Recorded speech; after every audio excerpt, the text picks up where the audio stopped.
안녕하세요. 저는 이제 막 40대가 됐는데요. 그 기념으로 새 차를 샀거든요. 이 녀석을 만나기 전 제가 타던 차를 본 사람들은 이게 아직도 굴러가냐 물을 정도였죠. 그래도 닦고 고치면서 아껴주던 녀석이라 정이 많이 들었습니다. 중고차를 10년 타고 폐차장에 보내면서 엄청 울었습니다.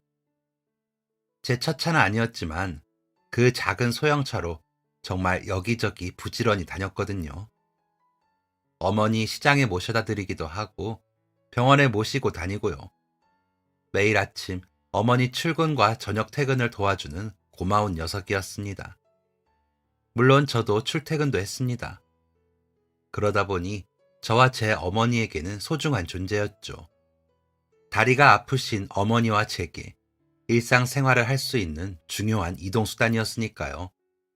아내와 데이트하며 여기저기 드라이브를 다녔고 결혼 약속도 그 차 안에서 했고요.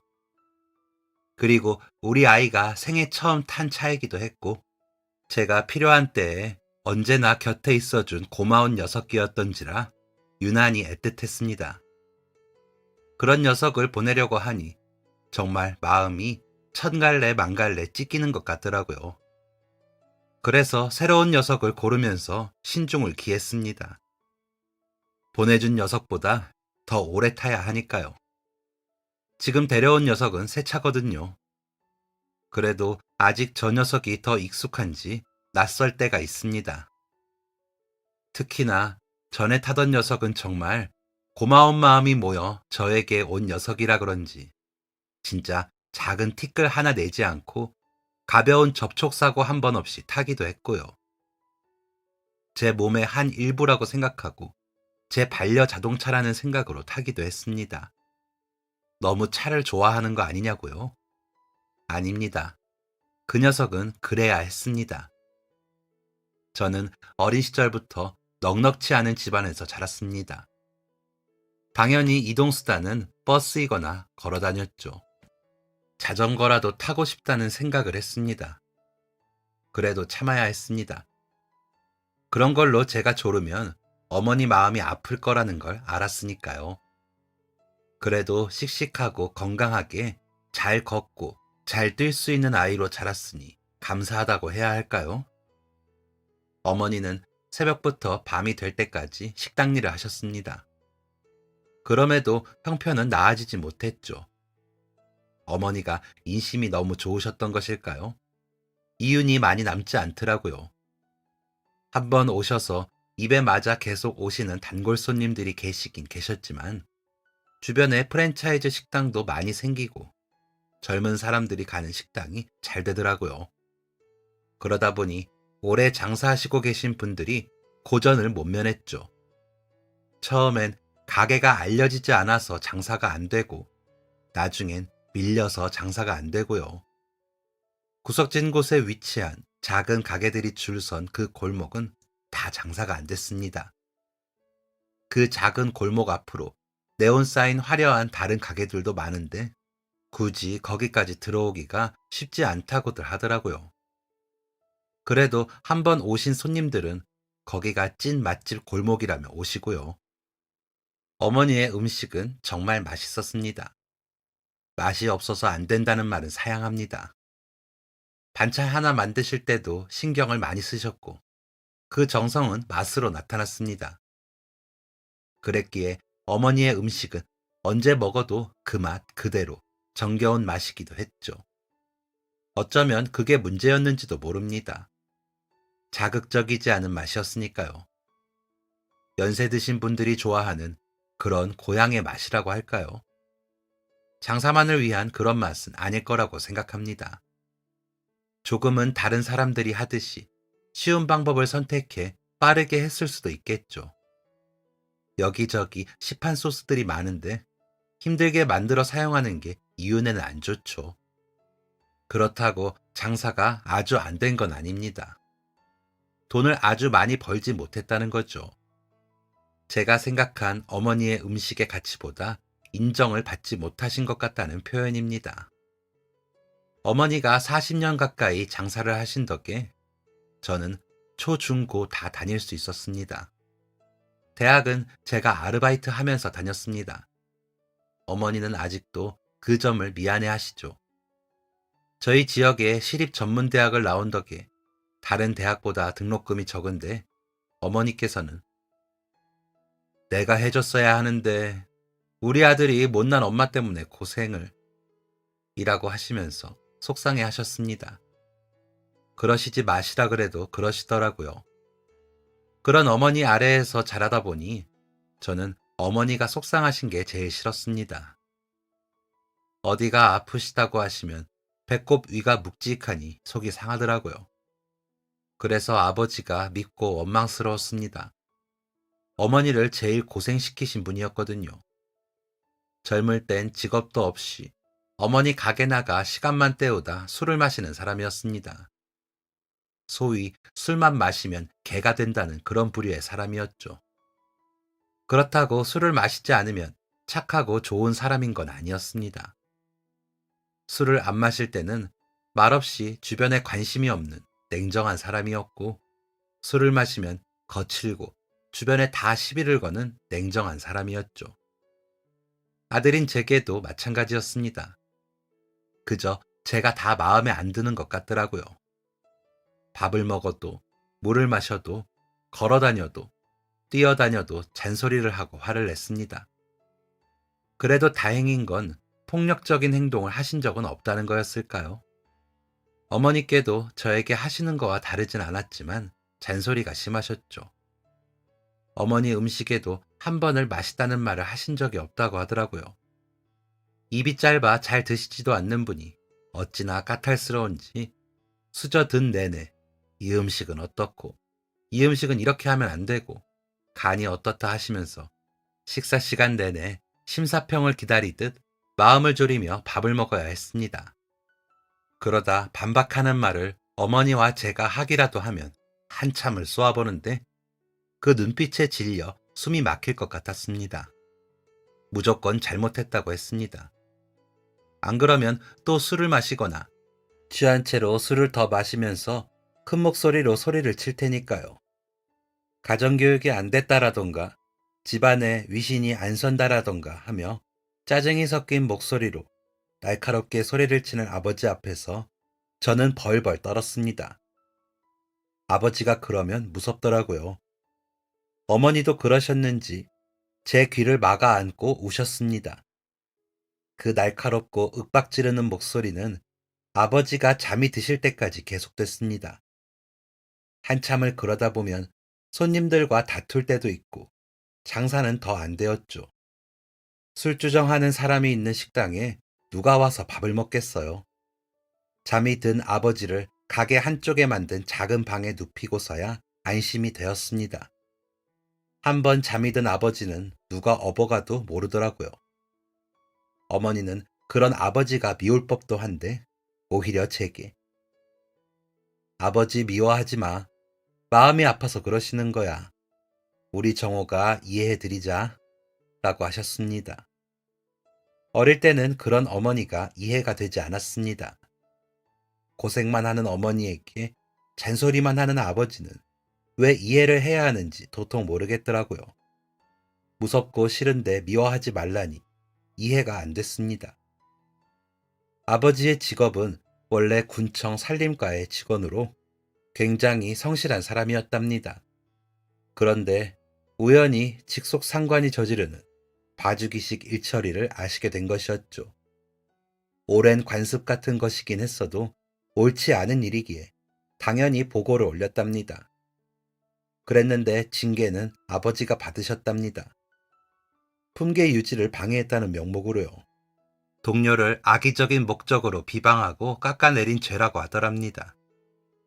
억울한 아버지는 혼자서 피켓 시위도 해보고 건의도 해봤지만 그럴수록 아버지에 대한 주변의 시선들이 더 안 좋아지는 것을 느끼게 되었던 거죠.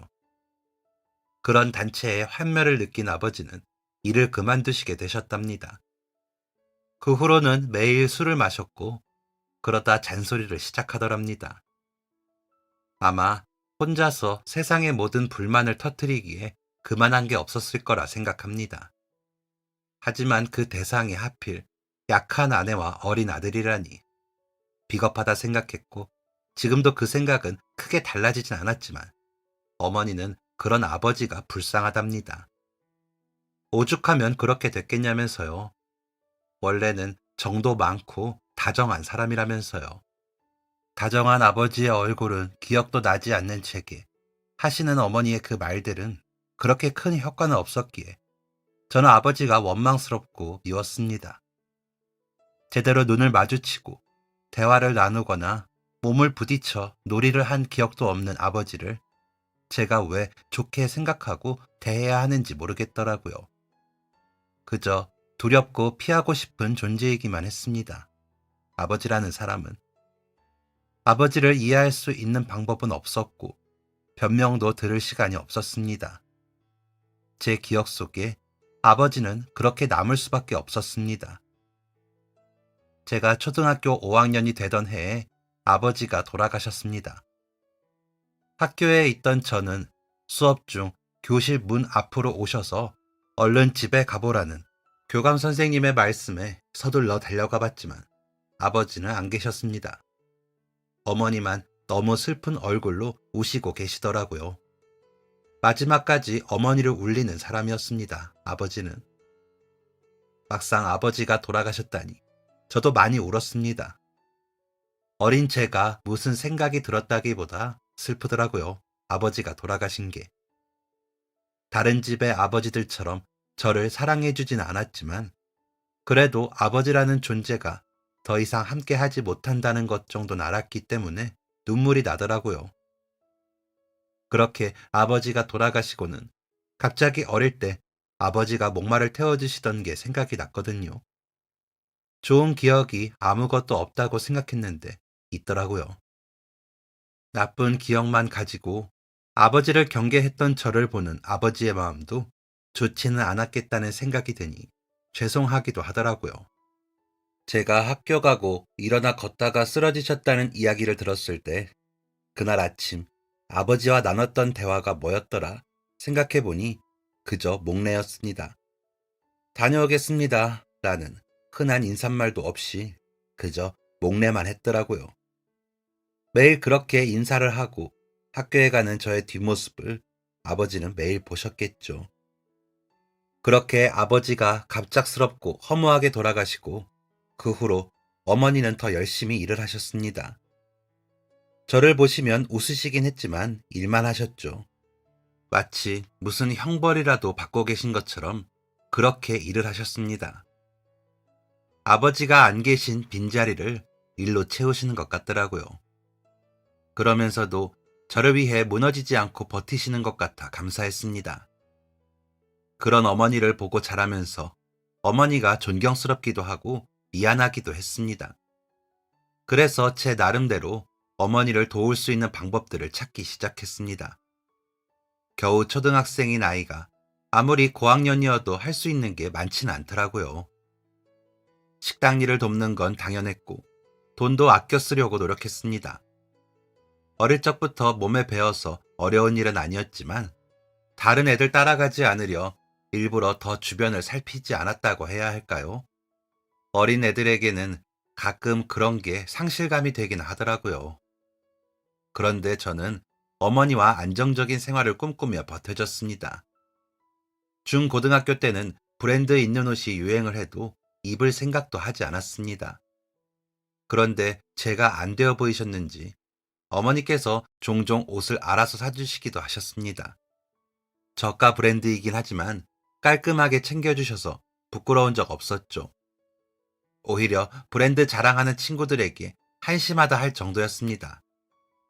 저는 그것만으로도 충분했습니다. 어머니만 건강히 계셔주시면 저는 좋았습니다. 그래서 대학도 일부러 멀리 가지 않을 수 있는 대학을 지원해 갔습니다. 돈이 드는 것도 드는 거지만 차마 어머니를 혼자 두고 멀리 갈 수는 없었습니다. 제가 학교를 다니면서 방과 후에 가서 함께 정리를 해도 힘들어 하시는 어머니를 두고 대학에 간답시고 제가 멀리 가버리면 어머니가 더 힘드실 걸 알았기에 저희가 사는 지역에 전문대를 가기로 결정을 했습니다. 마침 가고 싶은 과도 있었고 시립 전문대라 제가 가길 알맞겠더라고요. 그 과가 나름 취업률도 높아 그 대학에서 제일 유명해 경쟁률은 좀 있었지만 그럼에도 그 과를 가기로 했죠. 그래야 제가 취업이 유리할 것 같더라고요. 공부에는 영 소질이 없던 저였지만 고등학교 때는 그래도 열심히 했습니다. 그 대학에라도 못 가면 안 될 것 같다는 생각도 있었거든요. 남들이 듣고 지방 전문대에 뭘 그렇게 애를 썼냐 하시면 좀 부끄럽지만 그래도 제 나름대로 계획이 있었기에 제가 할 수 있는 선에서 최선을 다했습니다. 어머니는 그런 제 모습에 대견해 하시며 자랑스러워 해주셨습니다. 제가 목표한 대학에 합격을 했을 때는 저를 안고 방방 뛰실 정도였죠. 어머니의 그런 모습에 저는 더 뿌듯함을 느꼈고요. 그리고 다짐을 했습니다. 절대 어머니를 실망시키지 않겠다고 말이죠. 그래서 정말 눈코 뜰 새 없이 대학 시절을 보냈습니다. 1학년을 마치고 군대를 갈 때는 눈도 못 뜰 정도로 눈물이 났습니다. 혼자 계실 어머니 생각에 발도 안 떨어지고 마음도 안 좋더라고요. 그래도 무사히 병역의 의무를 다 마치고 돌아와 다시 또 열심히 했습니다. 공부도 했어야 했고 아르바이트도 해야 했죠. 등록금은 비싸니까요. 전문대이고 시립대여도 등록금은 비싸더라고요. 전국 유일의 시립전문대라는 광고글에 혹했는데 그래도 대학이라 비쌌습니다. 장학금을 탔으면 너무 좋았을 테지만 제가 머리가 좋지 못한 건지 노력이 부족했던 건지 번번이 장학금에서 탈락이 되었습니다. 그래도 아르바이트를 열심히 하면서 제 용돈을 채우려 애를 썼습니다. 등록금은 학자금 대출을 받아 졸업과 동시에 갚아야 했기에 용돈도 쉽게 쓰지는 못했습니다. 어머니께 손 벌릴 수는 없으니까요. 어떤 날은 너무 지치고 피곤해 한숨이 절로 날 때도 있었습니다. 그런 날에는 아르바이트를 마치고 어머니의 식당이 있는 작은 골목으로 들어서면 일부러 더 씩씩하게 하려고 뛰어서 가기도 하고 노래를 부르기도 했습니다. 그렇게 하면서 가야 지치지 않은 것 같이 보일 것 같아 일부러 더 그랬습니다. 어머니는 그런 저를 보시며 정호야, 엄마가 혼자 해도 돼. 먼저 들어가라니까. 힘들게 아르바이트까지 하면서 엄마까지 신경 써. 라며 속상해 하시더라고요. 아무리 감추려고 해도 힘들어하는 제 모습은 감출 수가 없었나 싶어. 엄마, 내가 엄마 신경 안 쓰면 누가 신경 써? 내가 주방 쓰레기랑 정리할게요.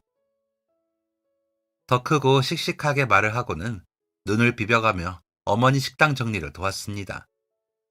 그렇게 제가 돕는다고 돕는데도 어머니의 몸은 축나기 시작했습니다.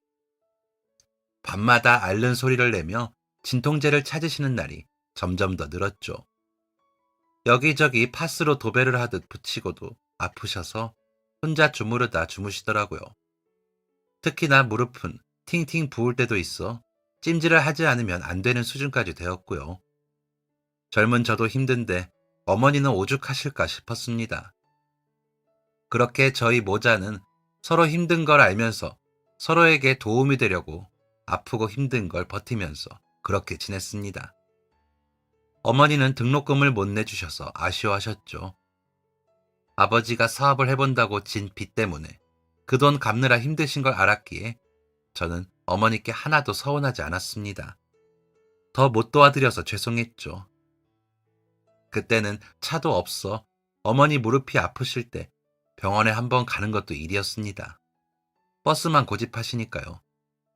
택시 타면 큰일 나는 줄 아는 분이 저희 어머니시거든요. 시장에서 장 봐서 오시는 것도 문제였고요. 제가 같이 가 짐 드는 걸 도왔지만 어머니도 짐을 드시다 보니 힘든 건 어쩔 수 없더라고요. 그래서 부지런히 돈을 모았습니다. 따로 통장을 만들었죠. 작은 경차라도 사면 어머니가 편해지실까 싶어 차를 사려고요. 몇 년이 걸려도 그 통장의 돈은 무조건 차를 사겠다고 다짐했습니다. 운전면허는 고3 졸업 전에 따놓았고 군대도 운전병으로 다녀온 탓에 운전은 또 제 나름 자신이 있었기에 차만 생기면 될 일이었습니다. 그리고 나서 졸업을 하고 취업을 했는데 차가 더 필요하겠더라고요. 같은 지역인데도 1시간 반 걸리는 버스 시간이 입이 턱 벌어질 지경이었거든요. 집에서 가는 노선이 두 개 있는데 둘 다 어찌나 돌아가는지 차로 다니면 30분이면 될 거리를 매일 그렇게 빙글빙글 돌아다녀야 했습니다. 처음 8개월 정도는 그냥 버스를 타고 출퇴근을 했습니다. 그래도 버스가 더 싸고 돈이 너무 적게 모여 차를 사기에는 무리가 있더라고요. 저는 그렇게 다녀도 괜찮았습니다. 버스에 앉아 자면 되니까요. 그러다 하루는 어머니께서 혼자 시장에 다녀오시다가 넘어져 크게 다치셨습니다. 빼놓은 게 있어 가게 근처 작은 시장에 다녀오시다가 미끄러지셨다고 하더라고요. 안 그래도 아픈 무릎 쪽으로 넘어지시는 바람에 아예 딛지도 못하게 되신 거죠. 그래서 저는 이참에 차를 사야겠다 결심했습니다. 첫 차라 차를 사는 것을 좀 더 서둘러 보려고 중고차 매장이 모여 있는 곳으로 가 이리저리 차를 둘러보기 시작했습니다. 판매하시는 분들을 졸랐죠. 진짜 굴러가기만 하면 어떤 차라도 사야 했습니다. 예산은 500만 원까지였습니다. 할부는 꿈도 못 꾸고요. 학자금 대출 갚아야 하니까요. 한 판매자분이 곤란해 하시다가 아, 저희 300짜리 있어요. 운이 좋으시네. 이 차는 진짜 연식만 아니면 300에 내놓기 아까워요. 오래되고 주행거리도 좀 되기는 한데 그 가격에 저희가 맞춰드릴 수 있는 차는 이 차밖에 없어요. 라며 보여주신 작고 하얀 그 경차에 저는 한눈에 사랑에 빠지고 말았습니다. 한눈에 봐도 오래된 차이긴 하지만 너무 깨끗한 차가 서 있었거든요. 어차피 어머니와 저 두 사람이 탈 차라 경차를 더 찾기도 했고 잘 달리기만 한다면 좋겠다고 생각했는데 그렇게 깔끔한 녀석을 만날 줄이야. 너무 감탄했고 바로 계약해 차를 가지고 돌아왔습니다. 어머니도 우리 형편에 무슨 차니 하시더니 너무 밝게 웃으시더라고요. 그 다음 날부터 제가 차를 끌고 어머니 시장에 같이 갔다가 식당에 내려드리고 회사에 출근을 했습니다. 버스를 탈 때보다 힘도 덜 들고 시간도 반만 걸리더라고요. 물론 주차 시간이나 이런 건 좀 있었지만 그래도 훨씬 덜 걸리니 덜 피곤도 하고요. 무엇보다 쩔뚝거리며 걸으시는 어머니가 덜 걸으셔도 되니 마음이 편하고요. 그렇게 운이 좋게도 제 형편에 맞는 너무 좋은 차가 생겨 좋았습니다. 그리고 1시간 반을 버스 타고 다니는 저를 안타까워하시던 회사분들이 제가 차를 타고 출근하자 정호씨, 차 샀어? 너무 잘했다. 차 타니까 30분밖에 안 걸리지? 버스가 빙빙 돌아서 오래 걸렸잖아. 라며 좋아해 주시더라고요. 제가 막내인데 점심도 안 먹고 꾸벅꾸벅 졸고 있는 모습을 보신 회사분들이 아니, 젊은 사람이 왜 이렇게 졸아? 밥도 안 먹고. 그래서 일을 어떻게 해? 라고 하셔서 제가 오전 일과를 말씀드린 적이 있거든요. 그렇다 보니 자연스레 어머니 다리 이야기도 나오고요. 그랬더니 다들 돈 얼른 모아서 차부터 사야겠네? 라며 웃으시더라고요. 그런 제가 차를 타고 나타나니 다들 잘됐다 싶으셨는지 축하해 주시더라고요. 너무 기분이 좋았습니다. 제 인생에 있어 가장 잘한 소비라는 생각이 들더라고요. 그래서 괜히 들떠서는 어머니 무릎이 안 좋으셔서 무리 좀 했어요. 라고 해버렸죠. 그랬더니 부장님께서 정호 씨가 진짜 효자구나. 잘했어. 관절 안 좋을 때는 안 움직이는 게 최고야. 어머니가 좋으시겠네. 라고 하시더라고요.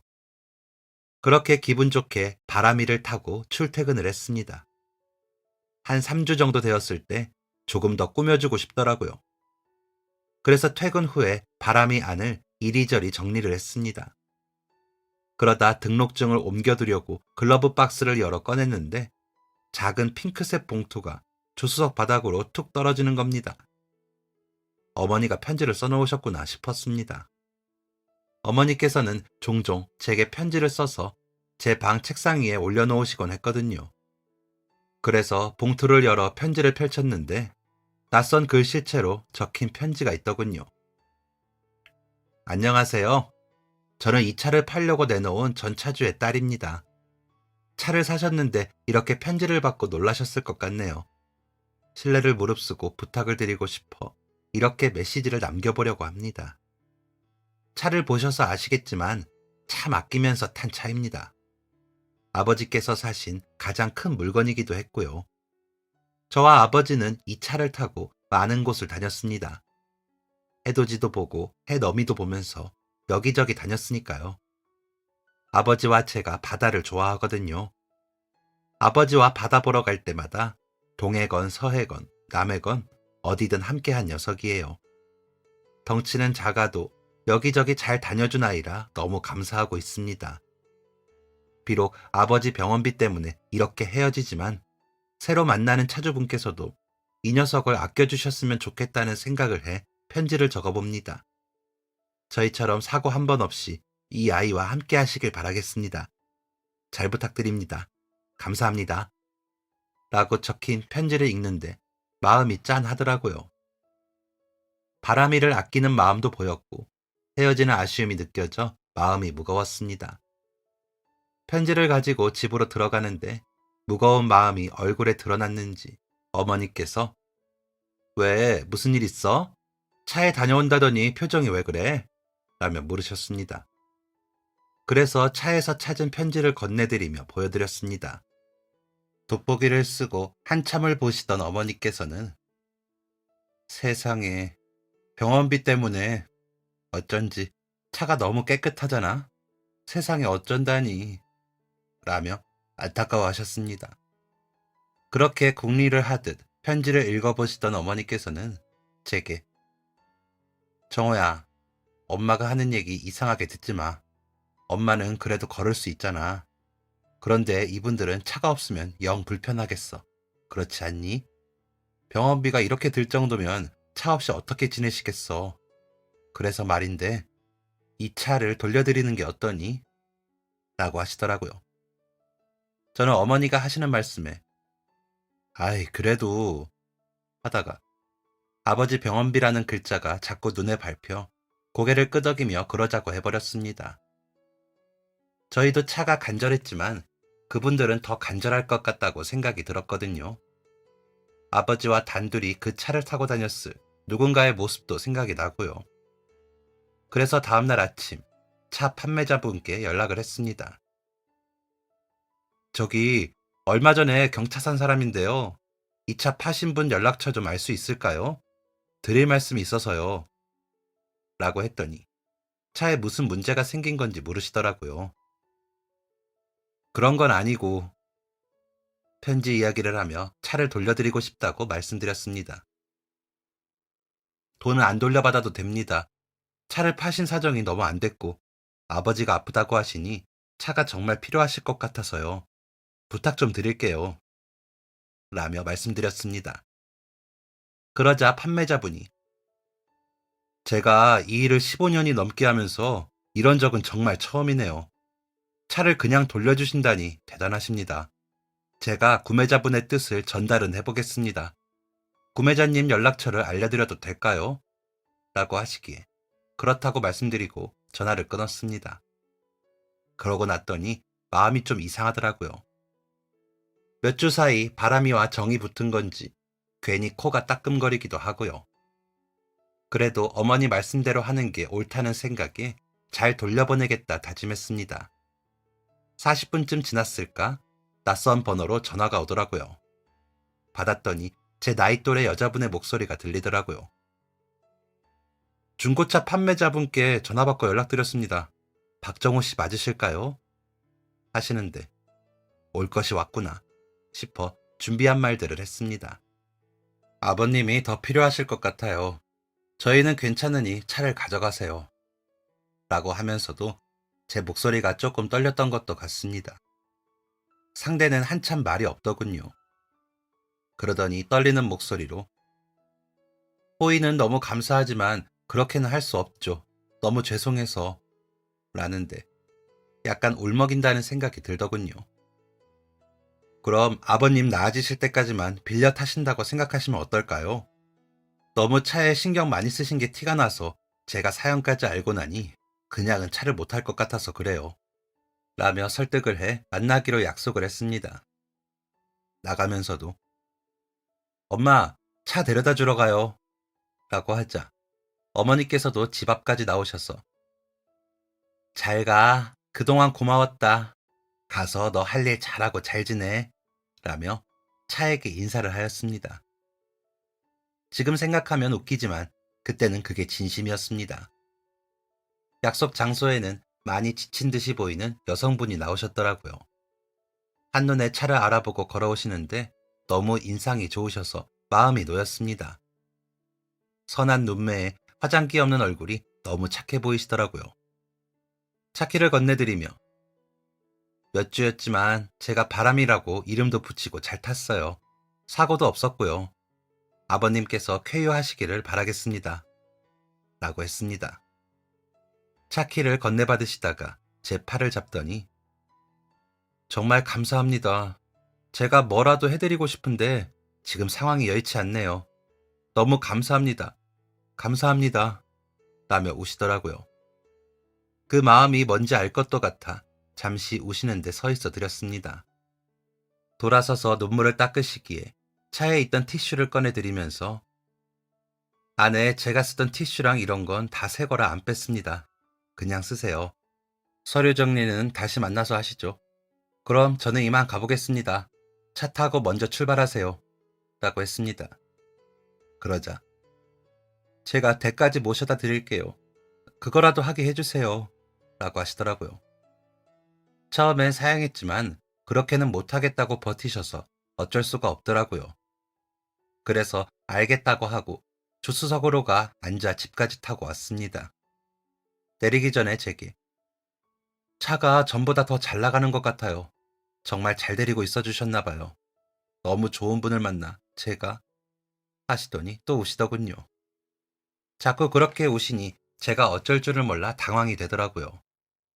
연애 경험도 많지도 않고 여자인 친구들도 별로 없어서 여자분이 그렇게 우시는 걸 곁에서 어떻게 해야 할지 몰라 M1 티슈만 뽑아들고 건네드렸습니다. 그런 제가 보이셨는지 제가 초면에 너무 울었네요. 너무 감사한데 마음을 표현할 길이 없어서 저도 모르게 감사합니다. 정말 감사합니다. 라더니 또 우시길래 겨우 달래드리고 출발하시는 걸 보고 집으로 올라갔습니다. 그런데 자꾸 뭔가 아쉽다는 생각이 들더라고요. 다시 만나고 싶기도 하고요. 하지만 말을 꺼냈다가 거절당하면 서로 곤란할 것 같아 쉽게 말할 수 없었습니다. 그렇게 아쉬운 마음을 감추고 집으로 들어섰습니다. 괜히 어머니 앞에서는 엄마, 내가 금방 다른 차 사줄게. 어차피 그 차는 오래 탈 차는 아니었어. 라면서 방으로 들어가려는데 어머니가 저를 보시더라고요. 그러시더니 뭐 나갔다가 좋은 일 있었어? 그래도 나갈 때보다 표정이 좋네. 라고 하시는 겁니다. 순간 얼굴이 확 뜨거워지더라고요. 마음을 들킨 것 같고요. 그래서 별 말 없이 방에 들어갔다가 씻고 자려고 하는데 메시지가 오더군요.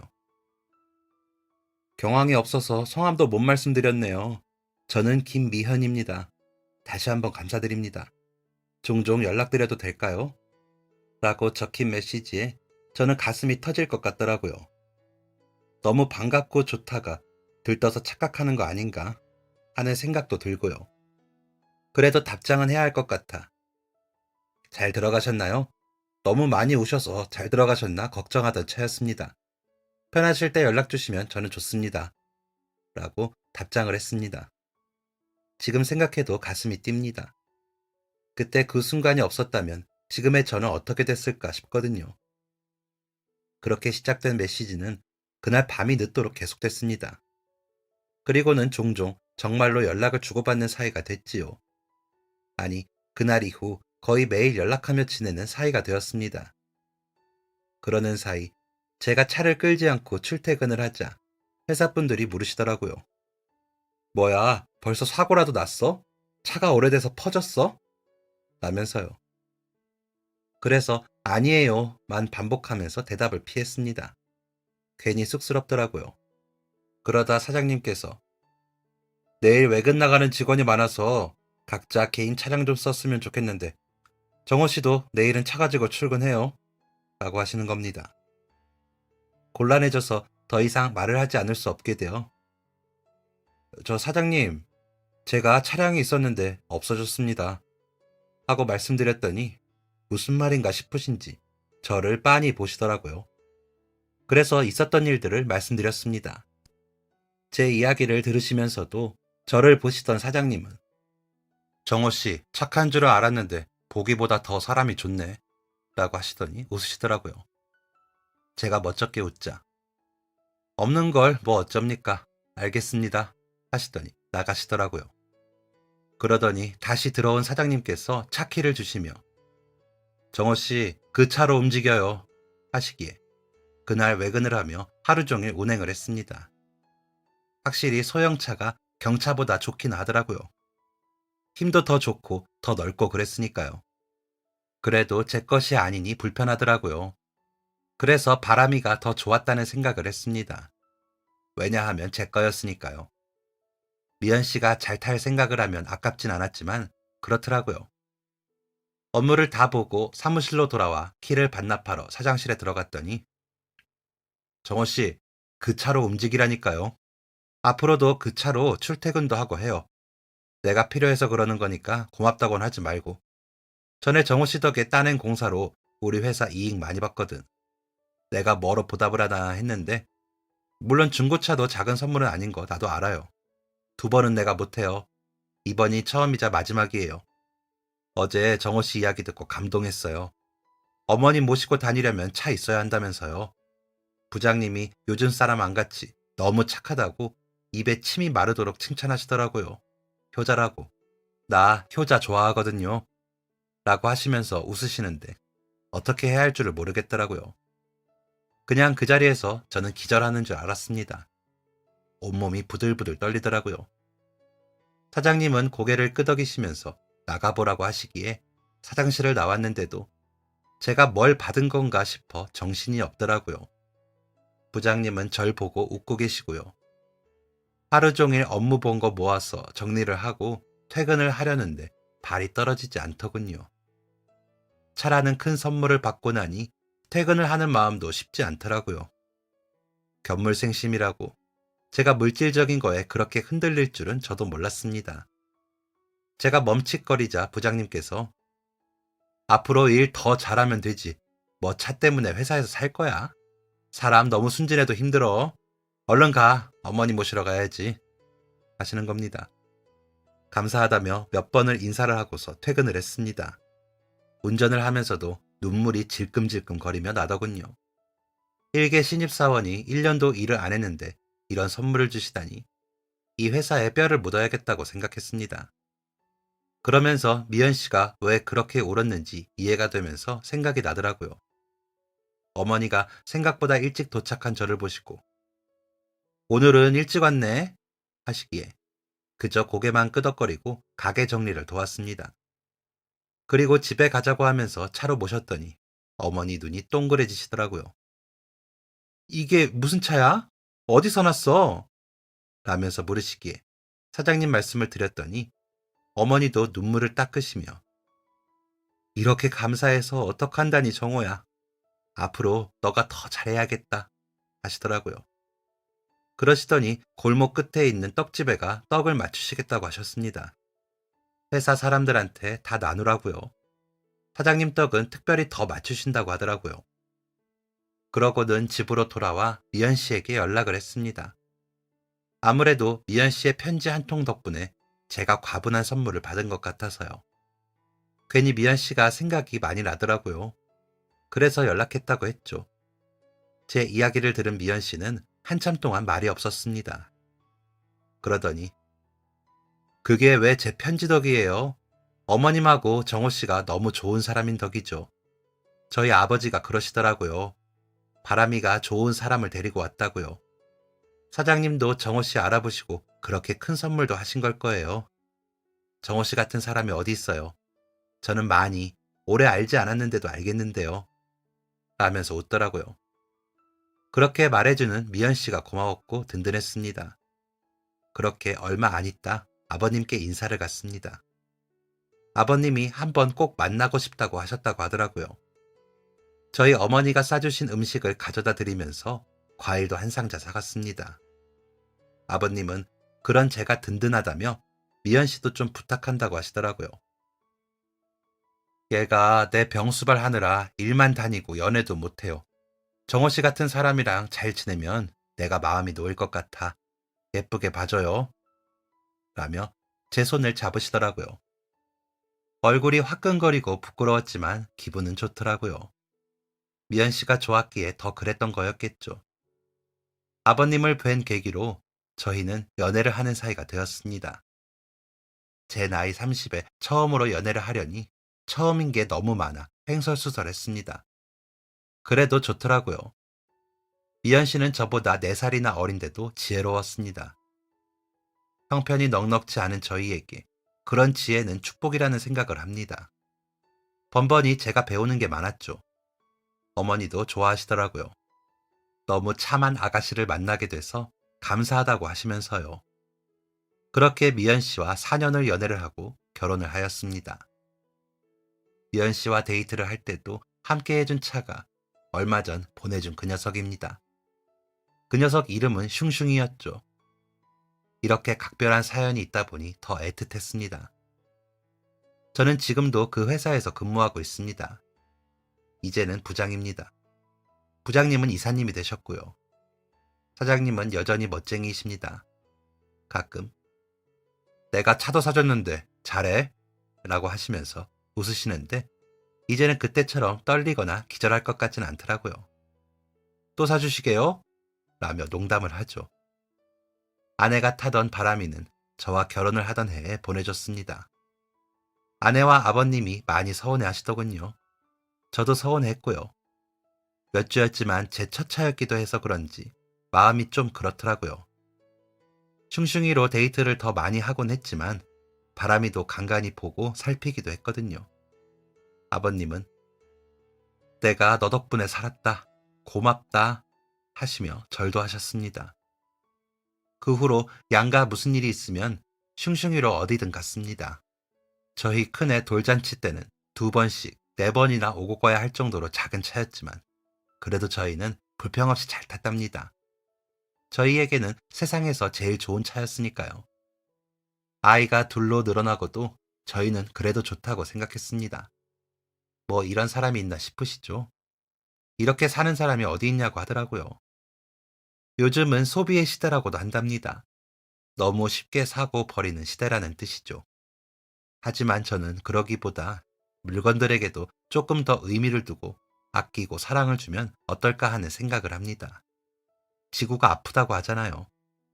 그런 거창한 문제를 떠나서 아껴서 안 좋은 것 없는 것 같습니다. 그쵸? 아끼고 살아서 학자금 대출도 갚았고 아버지가 남긴 빚도 갚았고 이제는 또 아껴서 새로운 미래에 대한 준비를 해보려고 합니다. 저처럼 월급 받는 사람들은 그것밖에 없더라고요. 새로운 녀석의 이름은 새로미입니다. 매일 새 차 같으라고 그렇게 지었습니다. 이 녀석 역시 마지막 보내줄 때까지 타보려 합니다. 역시나 소형차인데 전에 2 녀석처럼 흰 차거든요. 깨끗하게 잘 타보겠습니다. 나중에 보낼 때 다른 녀석들처럼 보내보게요. 그때 돼서 새로운 추억이 생기면 또 사연을 전하겠습니다. 모두들 좋은 일 있으시길 바라며 글 마치겠습니다. 감사합니다. 지금까지 사연 들어주셔서 감사합니다. 사연이 재밌으셨다면 구독과 좋아요를 눌러주세요. 감사합니다. 안녕히 계세요.